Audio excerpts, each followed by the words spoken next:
37ನೇ ದಿನಕ್ಕೆ ಕಾಲಿರಿಸಿದ ಮಧ್ಯಪ್ರಾಚ್ಯ ಸಂಘರ್ಷ. ಇನ್ನು ಹಾರ್ಮುಜ್ ಜಲಸಂಧಿಯನ್ನ ಮುಕ್ತಗೊಳಿಸಲು ಸದ್ಯಕ್ಕೆ ಗಡುವನ್ನ ನೀಡಲಾಗಿದೆ.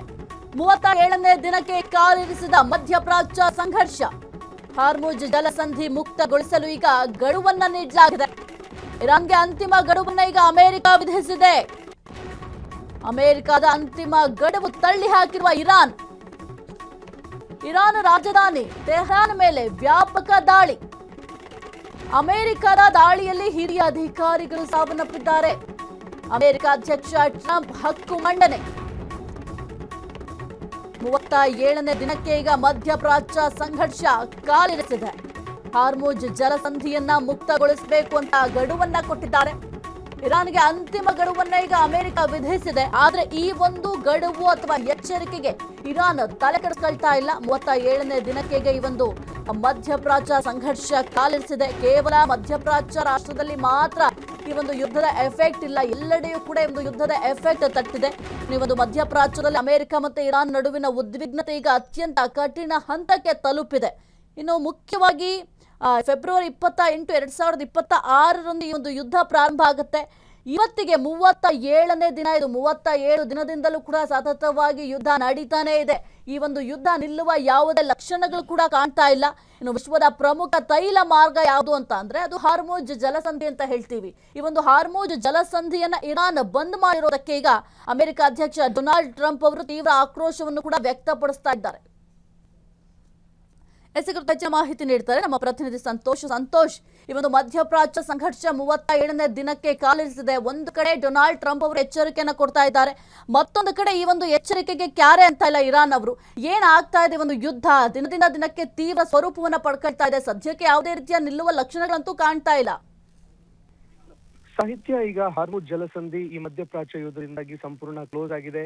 ಇದರಿಂದ ಇಡೀ ಜಾಗತಿಕವಾಗಿ ತೈಲ ಜೊತೆಗೆ ಗ್ಯಾಸ್ನ ಅಭಾವ, ಕೊರತೆ ಉಂಟಾಗಿ ಇಡೀ ದೇಶದ ಆರ್ಥಿಕತೆ ಅಂದ್ರೆ ಭಾರತದಂತಹ ಒಂದು ದೇಶದ ಆರ್ಥಿಕತೆನೇ ಶಟ್ ಡೌನ್ ಆಗಿದೆ ಅಂತಂದ್ರೆ ಈ ಯುದ್ಧದ ಒಂದು ಪರಿಣಾಮ ಯಾವ ರೀತಿಯಾಗಿ ಬೀರಿದೆ ಅನ್ನುವಂಥದ್ದನ್ನ ನಾವು ಇದರಿಂದ ಕಲ್ಪನೆ ಮಾಡ್ಕೊಳ್ಬಹುದು.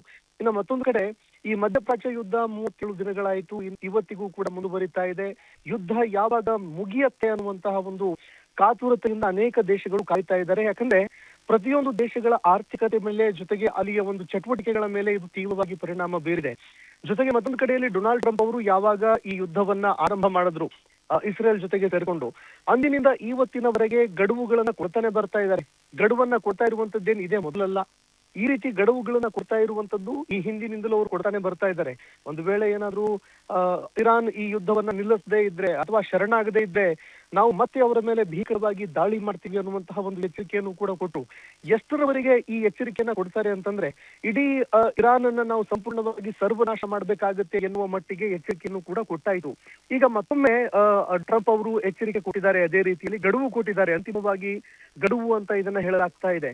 ಮತ್ತೊಂದು ಕಡೆಯಲ್ಲಿ ಅಂತಾರಾಷ್ಟ್ರೀಯ ಮಟ್ಟದಲ್ಲಿ ಇದಕ್ಕೆ ಭಯ ಯಾಕೆ ಶುರುವಾಗ್ತಾ ಇದೆ ಅಂತಂದ್ರೆ ಡೊನಾಲ್ಡ್ ಟ್ರಂಪ್ ಅವರು ಈ ಯುದ್ಧವನ್ನ ನಿಲ್ಲಿಸೋದಕ್ಕೆ ಏನು ಬೇಕಾದ್ರೂ ಮಾಡ್ಬಿಡ್ತಾರ, ಅಂದ್ರೆ ಒಂದು ವೇಳೆ ನ್ಯೂಕ್ಲಿಯರ್ ದಾಳಿಯನ್ನು ಕೂಡ ಮಾಡುವಂತಹ ಸಾಧ್ಯತೆಗಳು ಏನಾದ್ರೂ ಇದೆಯಾ ಅನ್ನೋ ಭಯ ಕೂಡ ಕಾಡ್ತಾ ಇದೆ. ಯಾಕಂದ್ರೆ ಡೊನಾಲ್ಡ್ ಟ್ರಂಪ್ ಅವರು ತಮ್ಮ ದೇಶ ಅಂದ್ರೆ ಅಮೆರಿಕದ ಒಂದು ಆರ್ಥಿಕತೆಯನ್ನ ರಕ್ಷಣೆ ಮಾಡ್ಕೊಳ್ಳೋದಕ್ಕೆ ಅಥವಾ ತನ್ನ ಒಂದು ಉಚ್ಚ ಸ್ಥಾನ ಏನಿದೆ ಅಂತಾರಾಷ್ಟ್ರೀಯ ಮಟ್ಟದಲ್ಲಿ ತನ್ನ ಒಂದು ಘನತೆಯನ್ನ ಕಾಪಾಡ್ಕೊಳ್ಳೋದಕ್ಕೆ ಏನು ಬೇಕಾದ್ರೂ ಮಾಡತ್ತೆ ಅನ್ನುವಂತಹ ಭಯವೂ ಕೂಡ ಕಾಡ್ತಾ ಇದೆ. ಈಗ ಇರಾನ್ಗೂ ಕೂಡ ಈ ಒಂದು ಭಯ ಕಾಡ್ತಾ ಇದೆ ಅಂತ ಹೇಳಿದ್ರು ಕೂಡ ತಪ್ಪಾಗ್ಲಿಕ್ಕಿಲ್ಲ. ಮತ್ತೊಂದು ಕಡೆಯಲ್ಲಿ ಇವರು ಹೇಳ್ತಾ ಇರುವಂತದ್ದು ಏನಂತಂದ್ರೆ ಹಾರ್ಮುಜ್ ಜಲಸಂಧಿ ಏನಿದೆ ಈ ವಿಚಾರಕ್ಕೆ ಸಂಬಂಧಪಟ್ಟಂತೆ ಅದನ್ನ ಓಪನ್ ಮಾಡೋದಕ್ಕೆ ಡೊನಾಲ್ಡ್ ಟ್ರಂಪ್ ಅವರು ನ್ಯಾಟೋ ರಾಷ್ಟ್ರಗಳಿಗೂ ಕೂಡ ಬ್ಲಾಕ್ ಮೇಲ್ ಮಾಡಿ ಜೊತೆಗೆ ನಾವು ಆ ನ್ಯಾಟೋದಿಂದ ಹೊರಗಡೆ ಬರ್ತೀವಿ ಅನ್ನುವ ಮಟ್ಟಿಗೂ ಕೂಡ ಬೆದರಿಸಿ ನೋಡಿದ್ರು. ಆದ್ರೂ ಕೂಡ ನ್ಯಾಟೋ ರಾಷ್ಟ್ರಗಳು ನಾವು ನಿಮ್ ಜೊತೆ ಇಲ್ಲ, ಈ ಯುದ್ಧ ಆರಂಭ ಮಾಡಿದವ್ರು ನೀವು, ಯುದ್ಧ ನೀವೇ ಸ್ಟಾಪ್ ಮಾಡಿ ಅಂತ ಹೇಳಿ ಆಗಿದೆ. ಹೀಗಾಗಿ ಯಾರ್ಯಾರು ಈವರೆಗೆ ಅಮೆರಿಕನ ನೆಚ್ಕೊಂಡು ಇದ್ರು ಅಂದ್ರೆ ಯಾವ್ಯಾವ ರಾಷ್ಟ್ರಗಳು ಅಮೆರಿಕ ಜೊತೆಗೆ ಸ್ನೇಹ ಮಾಡ್ಕೊಂಡು ಅಮೆರಿಕ ನಮ್ಮ ರಕ್ಷಣೆಗೆ ಇದೆ ಅಂತ ಅಮೆರಿಕ ನಂಬ್ಕೊಂಡು ಯಾರು ಕೂತಿದ್ರು ಆ ದೇಶಗಳಿಗೆ ಈಗ ಸಮಸ್ಯೆ ಆಗ್ತಾ ಇದೆ. UAE ಆಗಿರಬಹುದು ಅಥವಾ ಇನ್ನಿತರ ಸಣ್ಣ ಪುಟ್ಟ ರಾಷ್ಟ್ರಗಳಿದ್ದಾವೆ, ಎಲ್ಲಾ ದೇಶಗಳಿಗೂ ಕೂಡ ಸಮಸ್ಯೆಗಳಾಗ್ತಾ ಇದೆ. ಇದೇ ಕಾರಣಕ್ಕಾಗಿ ಆ ದೇಶಗಳು ಹೇಳ್ತಾ ಇರೋದೇನಂತಂದ್ರೆ ಆದಷ್ಟು ಬೇಗ ಈ ಯುದ್ಧವನ್ನ ನಿಲ್ಲಿಸಿ ಹಾರ್ಮುಜ್ ಜಲಸಂಧಿ ಏನಿದೆ ಅದನ್ನ ಓಪನ್ ಮಾಡಿಸಿ ಅಂತ ಅವರು ಮನವಿ ಮಾಡ್ಕೊಳ್ತಾ ಇದ್ದಾರೆ. ಮತ್ತೊಂದು ಕಡೆಯಲ್ಲಿ ಇದನ್ನ ಸ್ಟಾಪ್ ಮಾಡಬೇಕು ಅಂತ ಡೊನಾಲ್ಡ್ ಟ್ರಂಪ್ ಅವರು ನ್ಯಾಟೋ ರಾಷ್ಟ್ರಗಳಿದ್ದಾವೆ ಅದರ ಒಂದು ಸಹಾಯವನ್ನ ಪಡ್ಕೊಳ್ಬೇಕು ಅಂತ ಇಲ್ಲಿ ಮುಂದಾಗ್ತಾ ಇದ್ರೆ ನ್ಯಾಟೋ ರಾಷ್ಟ್ರಗಳು ನಾವು ನಿಮ್ ಜೊತೆ ಇಲ್ಲ, ನೀವೇ ಯುದ್ಧ ಆರಂಭ ಮಾಡಿದ್ರಿ, ನೀವೇ ಸ್ಟಾಪ್ ಮಾಡಿ ಅಂತ ನೇರ ಬ್ರಿಟನ್ ಅವರು ತುಂಬಾ ಖಾರವಾಗಿ ಹೇಳಿದ್ರು ಈ ವಿಚಾರವನ್ನ. ಹೀಗಾಗಿ ಬ್ರಿಟನ್ ಕೂಡ ಖಾರವಾಗಿ ಹೇಳಿದ್ರಿಂದಾಗಿ ಬೇರೆ ಬೇರೆ ದೇಶಗಳು ಕೂಡ ಖಂಡ ತುಂಡವಾಗಿ ಹೇಳ್ತಾ ಇದ್ದಾವೆ, ನಾವು ನಿಮ್ ಜೊತೆಗೆ ಬರೋದಿಲ್ಲ, ನೀವು ಯುದ್ಧ ಆರಂಭ ಮಾಡಿದಿರಿ, ನೀವು ಈ ಸಮಸ್ಯೆಯನ್ನ ಎದುರು ಹಾಕೊಂಡಿದ್ದೀರಿ, ನಾವು ನಮ್ಮ ದೇಶದ ಹಿತಾಸಕ್ತಿಗಾಗಿ ಮಾತ್ರ ನಾವು ಯೋಚನೆ ಮಾಡ್ತೀವಿ, ಈ ಯುದ್ಧವನ್ನ ಅಮೆರಿಕಾನೇ ಸ್ಟಾಪ್ ಮಾಡಬೇಕು ಅನ್ನುವಂತಹ ಮಟ್ಟದಲ್ಲಿ ಈಗಾಗಲೇ ಮಾತಾಡಿ ಆಗಿದೆ. ಹೀಗಾಗಿ ನ್ಯಾಟೋ ರಾಷ್ಟ್ರಗಳು ಕೂಡ ಅಮೆರಿಕ ಜೊತೆಗೆ ಇಲ್ಲ ಅನ್ನುವಂಥದ್ದು ಕೂಡ ಸ್ಪಷ್ಟವಾಗಿ ಗೊತ್ತಾಗಿದೆ ಈಗ. ಹೀಗಾಗಿ ಡೊನಾಲ್ಡ್ ಟ್ರಂಪ್ ಅವರು ಈಗ ಅಡಕತ್ತರಿಯಲ್ಲಿ ಸಿಕ್ಕಂತಾಗಿದೆ.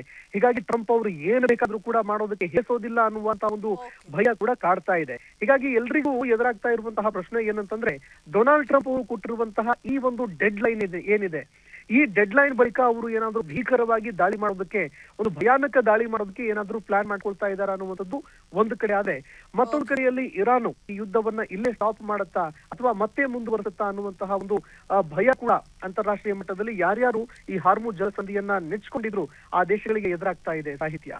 ಓಕೆ, ಥ್ಯಾಂಕ್ ಯು ಸಂತೋಷ್ ನಿಮ್ಮೆಲ್ಲ ಮಾಹಿತಿಗಾಗಿ. ಕ್ಷಣ ಕ್ಷಣದ ಸುದ್ದಿಗಳಿಗಾಗಿ ಫ್ರೀಡಂ ಟಿವಿ ಸಬ್ಸ್ಕ್ರೈಬ್ ಮಾಡಿ, ಲೈಕ್ ಮಾಡಿ ಹಾಗೂ ಫಾಲೋ ಮಾಡಿ. ಹೊಸ ಸುದ್ದಿಗಳ ನೋಟಿಫಿಕೇಶನ್ಗಾಗಿ ಬೆಲ್ ಐಕಾನ್ ಮೇಲೆ ಕ್ಲಿಕ್ ಮಾಡಿ.